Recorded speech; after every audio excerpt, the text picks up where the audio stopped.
I'm tired today. Who else is tired? Yeah.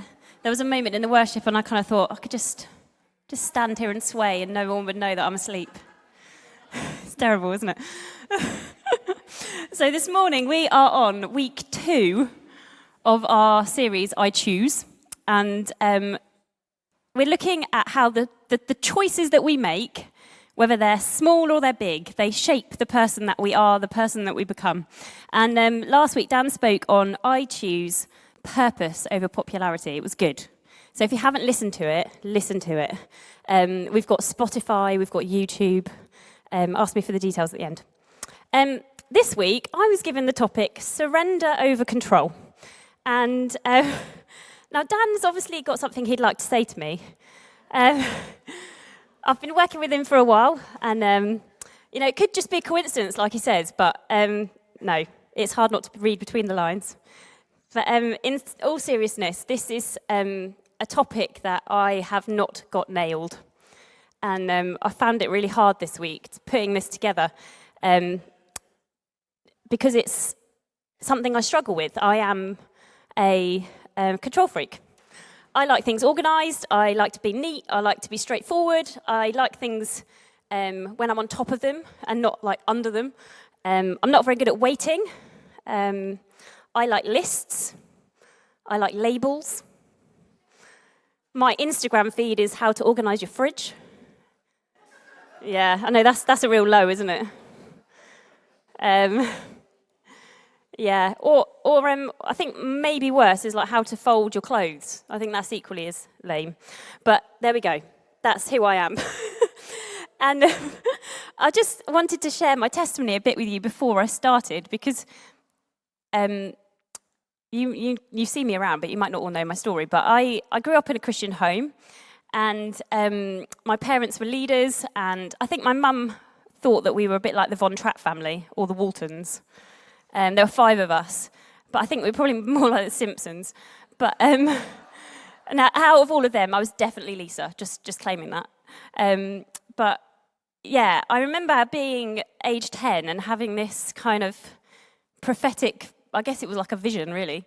I'd given my life to the Lord, but in that exact moment, I also had this picture where I was holding God's hand, but I was like just dragging him around with me, like some pet, And I think that I'd thought that was what Christianity was. It was me doing my own thing, but him kind of like being with me in me doing my own thing, even if it was right or if it was wrong. And so that was like a moment when I was 10, and that kind of became true, really. And when I was 16, I remember being in a right mess. Like not externally. Externally, I was squeaky clean. I was a good student, I worked hard, I was a good Christian girl, I had it together on the outside, but on the inside I was just a mess. And just fear of people really seeing what was going on underneath the surface. And I think just trying to control what everyone else's perception of me. And I remember being at a festival, I was at New Wine, and there was an altar call for people to surrender their lives to God. And he used this analogy about, not being a backseat driver for the Lord. And I remember in that moment being like, Lord, you've got to lock me in the boot. Like, I'm really bad. And Noah will tell you that I'm still bad as a backseat driver when he's driving. Sit there with my little imaginary pedal, But in that moment, it was a real, moment of, God, I can't do this anymore. I'm exhausted. I'm exhausted from trying to control everything and be perceived in a certain way. And I was just a mess.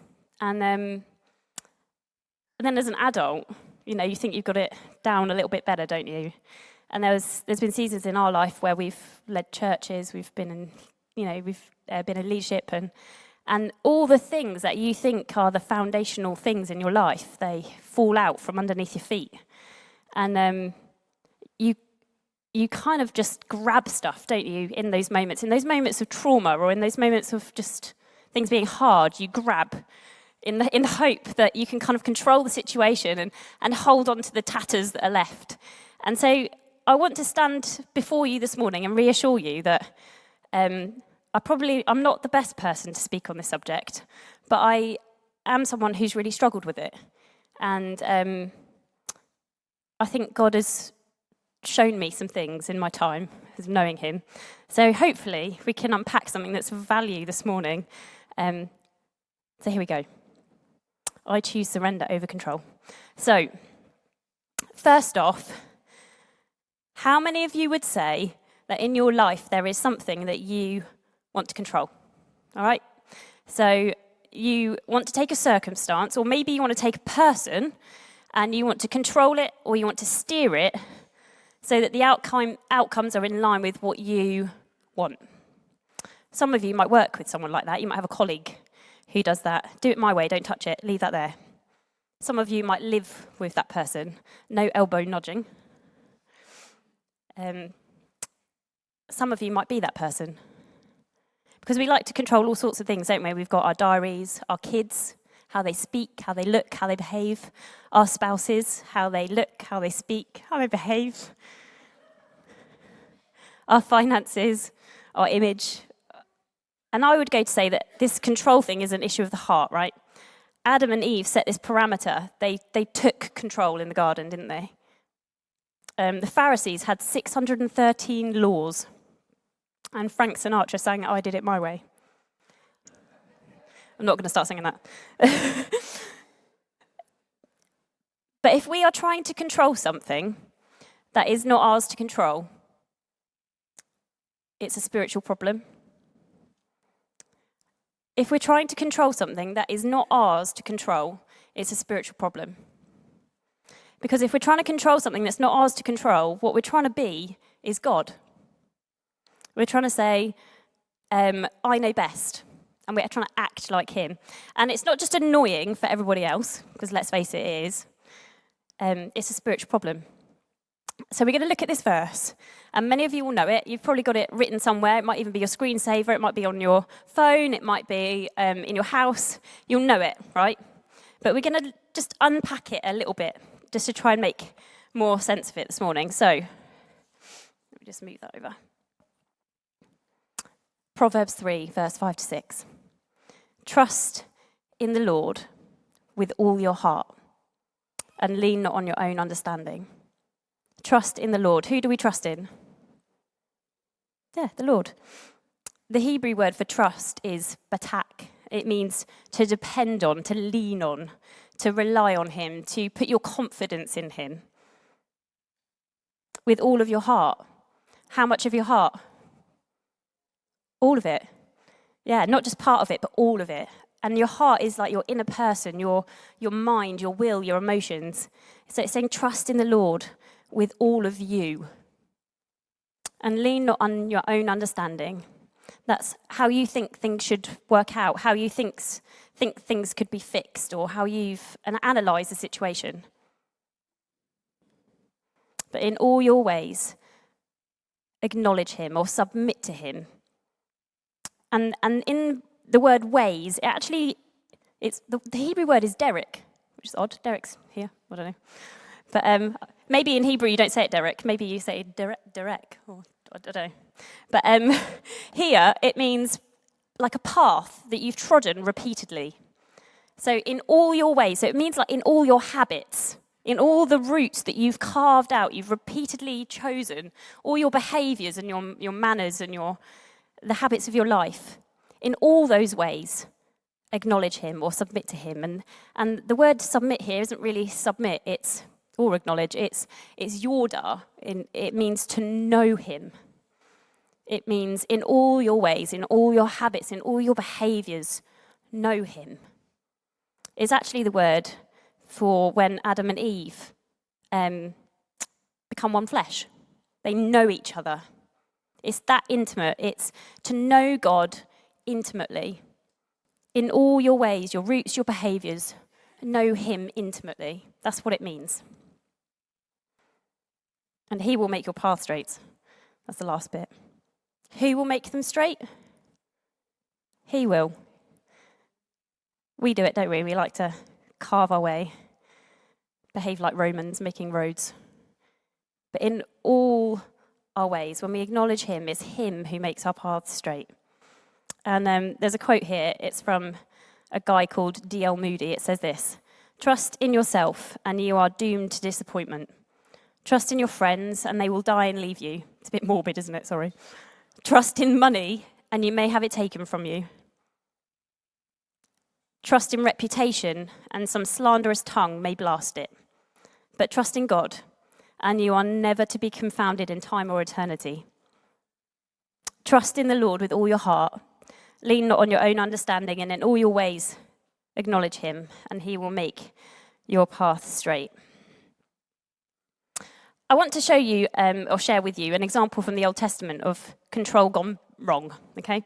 Because when we're not surrendered to God, we don't often get it right, do we? And so you might have heard of Abraham and Sarai, and they later changed their names to Abraham and Sarah. And if there's anyone who battled with control, it was these two. Their whole lives, they make really stupid decisions, trying to just control what is going on around them. And there's part of their story where Abraham, he, out of fear for their safety, he takes control. He lies to an Egyptian pharaoh and says that Sarah is his sister when she is his wife, and it ends really badly. But the biggest example, though, is when Abraham and Sarai, they're childless, okay? So they're desperate to have a child. And God makes a promise to Abraham that his descendants will be as numerous as the stars, that he's going to be this father of many nations. And it's this, like, wow, God moment, isn't it? This promise comes. But then what happens? Nothing. Every month goes by.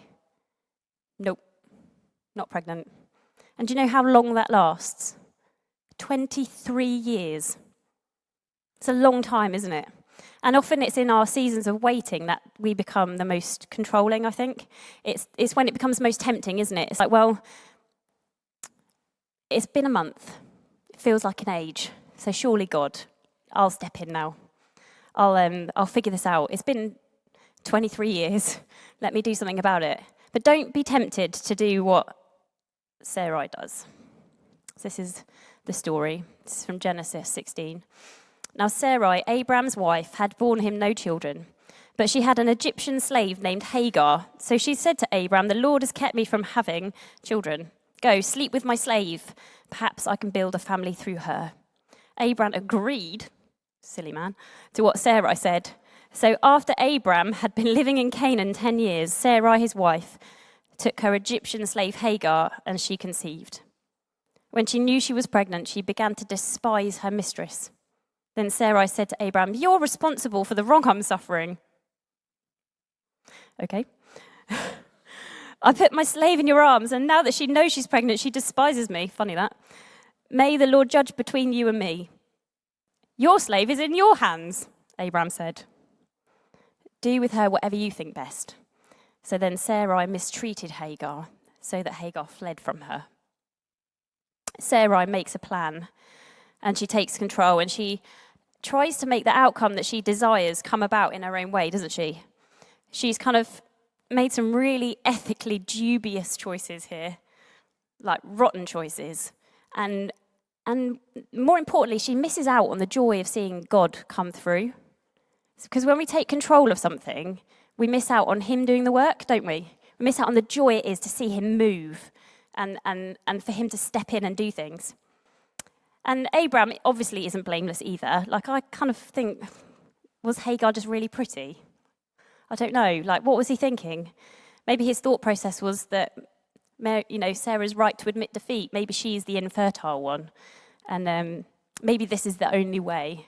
And he takes control and he sleeps with Hagar. And Hagar conceives, and they have this son called Ishmael. And Hagar begins to despise Sarai. And they become jealous of each other, and there's this tension, and it just goes wrong. It's a disaster. God makes a promise. God's timing wasn't their own, and so they take control, and the control goes wrong.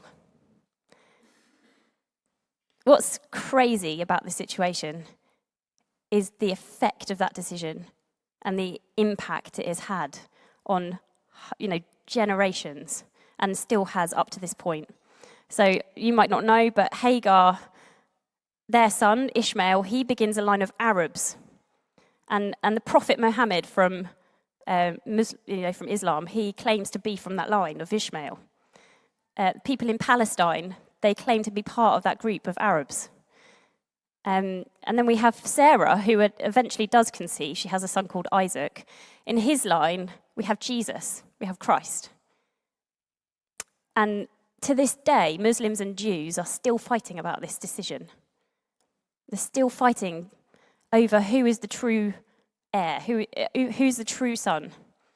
And that one decision to control the situation went so badly wrong that it's still having a huge impact even today. There's always a consequence when we take control. Here's what I want you to do. I want you to think about, or maybe write down if you're taking notes, a circumstance that you're trying to control. What is it that gets you in a flap? What is it that keeps you up at night? We said we're tired this morning. What was it that was keeping you awake? Maybe it's your kids. Maybe you're like one of those really annoying helicopter parents who like hovers around them and worries about them and does their homework for them because you don't want them to get a bad grade. Maybe it's your grown-up kids. Maybe it's their choices or their relationships or their health. Maybe it's your grandchildren. Grandparents like to say, in my day, maybe look back with rose-tinted glasses, maybe I would never have allowed that, you know. Maybe it's your finances or your job security, or maybe your spouse is making choices that you don't get or you don't understand. Maybe it's your friendship circle or your college or your uni applications. Maybe it's your image. Maybe it's your reputation, like it was with me when I was younger. Still is, if I'm honest. Maybe it's your health. Maybe you're obsessed with your diet or your body or what you put in. What I want us to do is I want us to think about these areas in our life. And what we're going to do is I'm going to give you 4 questions that you can ask to help you whether to decide and discern whether this is something for you to control or something for you to surrender. Okay? Are you still with me? Okay, so this is the first question. Is it my concern? Is it worth my concern? Okay, so there was an article in The Independent in 2020. They did some research into couples who lived together in the UK, and it said this: more than a quarter admitted that they had emptied and reloaded the dishwasher when it wasn't done as they would do it. Hands up who's done that. Yeah, don't lie to me. That's a big deal. Dishwashers, there's issues there. Almost half have changed the thermostat behind the backs of those they live with. Who's done that? Noah's rule in our house is just don't put the heating on. So this is like he leaves, I'm like, quick. Yeah. No, Tristan. Actually, we don't have radiators at the minute, so it's not even an issue. Right. And then it said the other thing as well, I've lost my place now. 25% have rehung wet washing after their other half has done it incorrectly. Yeah. It's not silly, like, they're silly things, aren't they? But they're really, really annoying. They're really silly things. And then my children, this is another example, but my children, they often walk out the house, like, dressed like weird Barbie. They've got, like, 20 clips in just their fringe. And I'm there like, no. But sometimes, just sometimes, maybe I can just let that go. Is it really worth my concern? Maybe I could just let them crack on. Maybe your colleague hasn't done the things the way that you would like them to do it. You know, you've delegated something to them and they've just not done it the way that you want, or whatever. They've used the wrong font. They've printed it the wrong way. They've, said something you wouldn't say. So do you stop delegating to them and step in and correct them? Hear me out. You can have control or you can have growth, but you can't have both. You can have control or you can have growth, but you can't have both. We can allow others to grow. We can help them learn from their mistakes. We can help them develop their skills, their fashion sense, whatever it is, how to hang the washing correctly, or we can control them. In your relationships, whatever they are, you can have control or you can have intimacy, but you can't have both. You can't have both. You can't be more like this, do more like this, serve this way, have more capacity, whatever it is, speak like this. We can have honesty, we can have communication, or we can have control. You know, my love for Noah, my desire to do right by him, the heartbreak I feel when he doesn't feel able to be honest with me, that far outweighs my desire to control him. Because we love the people that are in our lives, don't we? We want to have intimacy. So is it really worth your concern? Is it something that you could just suck up? Could you just man up and just let it pass? That's the first thing. Is it worth your concern? The second thing is this. Is it yours to control, or is it mine to control? And what I mean by that is it my responsibility? Because surrender isn't the same thing as giving up responsibility. When we surrender to God, it's not like we suddenly just go, oh, you deal with it, and that's that.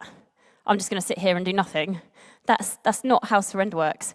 And we're going to look at that a little bit in a minute. But if our finances are a mess, what do? We make a list of outgoings and incomes. We make a budget, we spend less. We continue to tithe, we get a job, we seek advice, we repay the debts that we owe. If it's our marriage that's struggling, we put in time, yeah? We have the difficult conversations. We don't withhold our bodies from each other. We prioritize each other. We do the marriage course, which started last night and was amazing. So if any of you were really wanting to do that, I'm sure they'd still take you. We prioritize each other and we examine ourselves. Maybe we're caught in sin. Maybe there's something that we're really struggling with and it's like a repetitive habit. It's one of those, it's a derrick, it's a route, it's a path we've trodden. Maybe get accountable. Stop doing it. Stop watching it. Put in safeguards to stop it from happening. Maybe you find your children really hard. It's just really hard work and you don't want to spend time with them. I'm going to challenge you, be available to them. Find people to talk to about it. Turn your phone off. Give them time. Listen to them. Ask them questions. If it's our spiritual lives, you know, maybe things at church just aren't how you want them. You don't like it. Don't stop coming. Stay connected. Serve. Get involved. Can you do something about this situation? Yes. Absolutely do something about it. Is it yours to control? Do something. Yeah? Maybe it's not. So then the third question is it for God alone? Maybe you can see no resolution. Perhaps it's healing that you need. You know, you can take the medication, can't you? You can get the treatment, but maybe your health is something you need to surrender to God. Maybe it's for God alone. Maybe your family members making choices that you don't agree with. Maybe things are different to how you'd hoped in certain situations. You've tried to control it, but you've just made people resentful and miserable. Well, maybe it's for God alone. We're going to look at this verse. It's in Philippians, and it was written by Paul, and he was under house arrest at this time. He was literally chained to a guard. And in a moment where he probably felt like he had no control, he was literally bound to somebody else and stuck within four walls, he writes this: "Do not be anxious about anything, but in every situation, by prayer and petition, with thanksgiving, present your requests to God. And the peace of God, which transcends all understanding, will guard your hearts and your minds in Christ Jesus." Do not be anxious about anything. Don't start planning and striving and fretting in every situation, but in whatever situation you find yourself, by prayer and petition, with thanksgiving, present your requests to God. We heard last week from Karen Hutchinson about the power of prayer in her life, and she was amazing, wasn't she? If you were here, she was great. And prayer is often our last resort, isn't it? Well, I know it can be mine. I think, oh, I've done all that I can kind of try and do to control this situation, then I'll pray. But prayer is our first line of offense sometimes. It's literally all we've got, isn't it? There's some situations where it's literally all we've got. And the promise is that when we bring these requests and we bring these petitions to God, this is what happens. The peace of God, which transcends all understanding, guards our hearts and our minds. This peace of God that goes deeper, it goes wider, it goes higher, it goes above and beyond what we could think or hope for, or even understand. That is what guards our hearts and our minds. It guards those vulnerable bits of us. But unless we come to God in prayer, we don't get that. Yeah? We've got to bring it to him. This leads us on to this. Who is my example?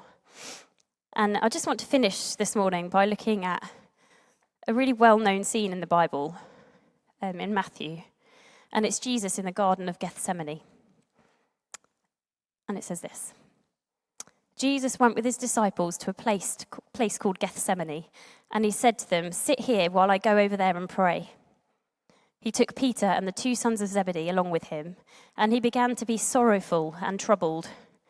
Then he said to them, "My soul is overwhelmed with sorrow to the point of death. Stay here and keep watch with me." Going a little farther, he fell with his face to the ground and prayed, "My Father, if it is possible, may this cup be taken from me. Yet not as I will, but as you will." Then he returned to his disciples and he found them sleeping. It goes on in verse 42. He went away a second time and prayed, "My Father, if it is not possible for this cup to be taken away unless I drink it, may your will be done." When he came back, he again found them sleeping because their eyes were heavy. So he left them and went away once more and prayed the third time, saying the same thing.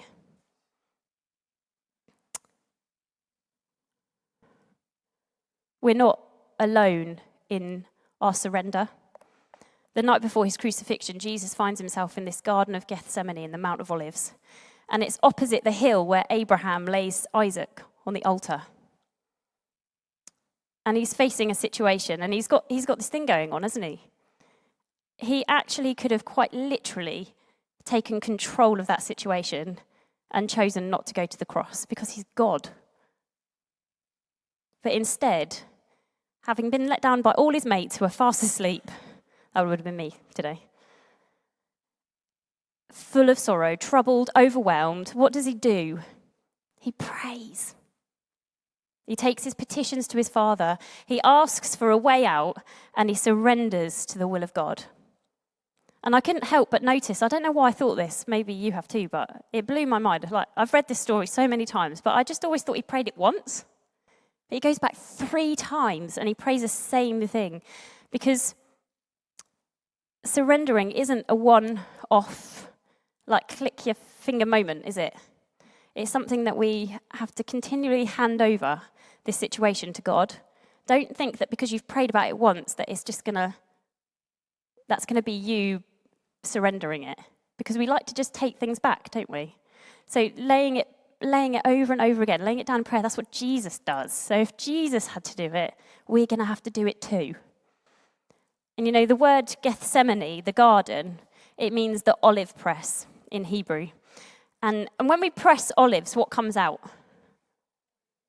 Oil, yeah? So the most valuable substance comes out when we press olives. It's the oil. And in the Garden of Gethsemane, we see Jesus pressed by this situation. And let's look at what literally comes out of him. This is from Luke 22.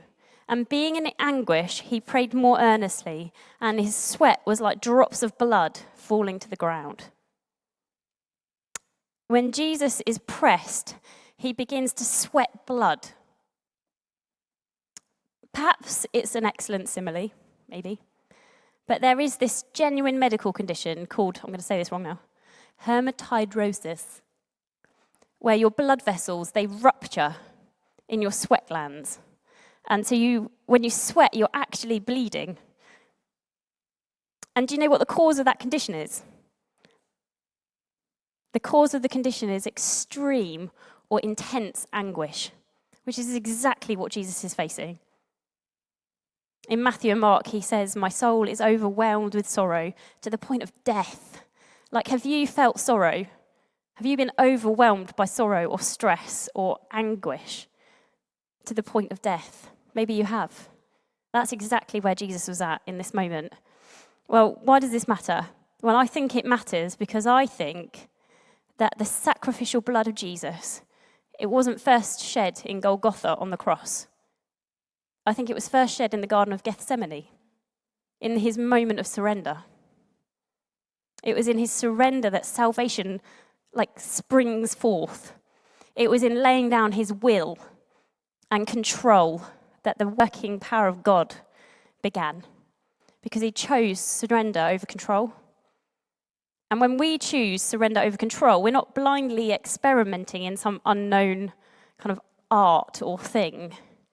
We're following in the footsteps of Jesus. And I believe it's in the moment of our giving up, of our handing it over to him and our surrendering the situations, that we make room for God to move. So whatever situation you've been wrestling with, if you don't have something now, I'm sure you'll find something to wrestle about later on, maybe in the week, maybe tomorrow, maybe tonight. Is it really worth your concern? Could you just let it go? Could you just let it slip for the benefit of the people that are around you, for the situations that are around you? Maybe you could choose growth. You could choose intimacy instead of control. Perhaps it's yours to control. Perhaps it is something that you need to get on and do. And maybe that means discipline. Maybe that means being accountable. Maybe that means speaking to somebody. Maybe that means making better choices. Or maybe it's not. Maybe it's something that you need to hand over to God. Is it for God alone? We have an example in Jesus, don't we? We know how to do it because he did it first. And I just want to say as well that perhaps you're here this morning and you're not even really sure if you're a Christian. Maybe you've not even surrendered your life to him at all. I can vouch for you that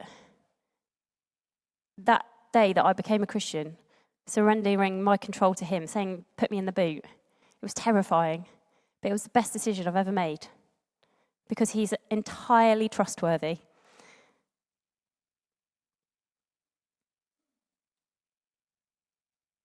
Trust in the Lord with all your heart. Lean not on your own understanding, but in all your ways acknowledge him. Know him intimately. And he will make your path straight. Let's pray together.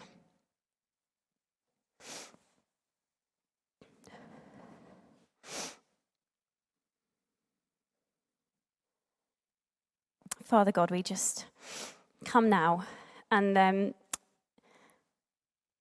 the amazing thing about that story about Hagar is that she seems like the one that's been outcast, but there's a moment with her where she says that you are the Jehovah El Roi. You're the one who sees her. And you see us. You see all of our individual situations. You see all of our struggles. You see all of our stresses. You see all of the things that we're trying to control. God, would you help us to trust you more, to lean in, to depend on, to put our confidence in you with all of our hearts? Would you help us to make habits and routes and ways that reflect you, that are good choices? Would you help us to not be anxious, but to hand over our concerns, Lord, by prayer and petition? And God, we thank you for what Jesus did in that garden, that as he handed himself over to you to do your work, to do your will, that your incredible power, your salvation, your saving work, your saving grace began. We love you, Lord, and we trust you. Help us to surrender, to choose it over control. In your mighty name I pray. Amen.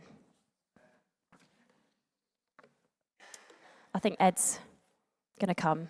We're going to have a time to respond, but if there's anything that you want prayer for, there's people to pray with you. I'd love to pray with you. So yeah, I'll take this moment to just reflect on all of that.